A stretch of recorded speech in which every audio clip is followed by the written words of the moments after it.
అందరికీ నమస్కారం. నేను మీ చిట్టమ్మ.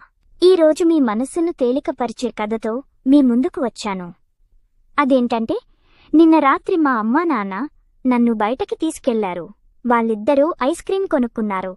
నాకు మాత్రం కొనివ్వలేదు. నాకు కూడా ఐస్ క్రీం కావాలి అని ఏడుస్తుంటే, నీకు జలుబు చేస్తుంది చిట్టమ్మ, వద్దు అని అన్నారు. ఆ బాధ నా మనసులో నిన్న రాత్రి అంతా అలానే ఉండిపోయింది.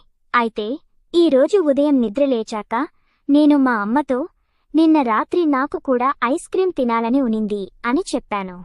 మా అమ్మ నన్ను ప్రేమతో దగ్గరకు తీసుకుని, ఈరోజు మనమిద్దరం కలిసి తిందాం అని చెప్పింది. ఇదంతా నేనెందుకు చెప్తున్నా అంటే, మనలో ఉన్న బాధలు అవతల వాళ్లకి చెప్పకపోతే ఎలా తెలుస్తాయి? ఇతరులకు మన బాధలు చెప్పుకోవడంలో బాధలు తేలికగా అయిపోతాయి. మనసు కూడా కుదుట పడుతుంది. ఐస్ క్రీం కూడా దొరుకుతుంది. మనం మరో మోటివేషన్ వీడియోతో మళ్ళీ కలుద్దాం. ఇది మీ చిట్టమ్మ.